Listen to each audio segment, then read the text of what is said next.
কথামৃত শ্রী শ্রী রামকৃষ্ণদেবের বাণী। সন্ন্যাস নাকি গৃহস্থাশ্রম, কোনটা ঠিক? সংসারে গৃহস্থবাসীদের উদ্দেশ্যে ঠাকুর বলতেন, এক হাত ঈশ্বরের পাদপদ্মে রেখে আরেক হাত দিয়ে সংসারে কর্ম করতে। তবে অনাসক্ত হয়ে কর্ম করতে হয়, কর্মফলের আশা ত্যাগ করে। যেমন জপ তপ করছো করো, কিন্তু লোকমান্য হবার জন্য নয়। তার জন্য সংসার ছেড়ে সন্ন্যাসী না হলেও চলবে। সংসারে থেকে মন সন্ন্যাসী হও, তার প্রেমের সাগরে ঝাঁপ দাও। এ সাগরে ডুব দিলে মরবার ভয় নাই।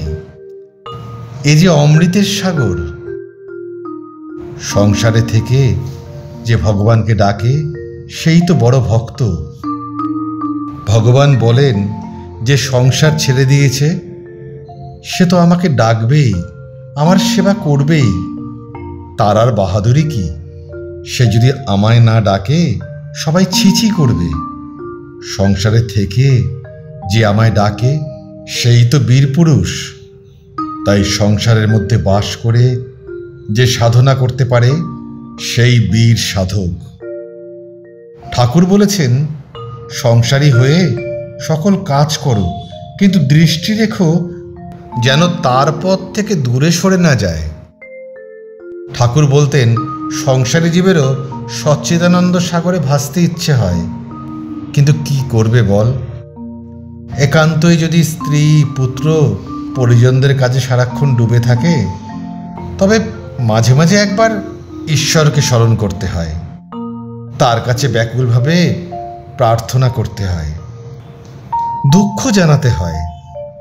তিনি ঠিক সময়ে এসে তোমাকে মুক্ত করবেন। ঠাকুর আবার কথার ছলে উপদেশ দিলেন, পিঁপড়ের মতো সংসারে থাকো। এই সংসারে নিত্য অনিত্য মিশে রয়েছে। যেমন বালি আর চিনি মিশে থাকে, পিঁপড়ের মতো হয়ে শুধু চিনিটুকু খাও। দেখো না, জল আর দুধ কেমন একসাথে থাকে।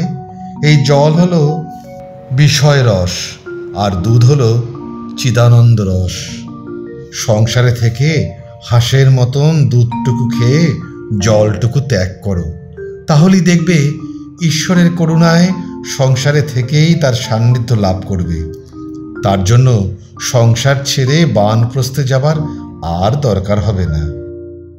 ঠাকুর বলতেন, ঈশ্বরে প্রেম আসলে কর্মত্যাগ আপনা আপনি হয়ে যায়।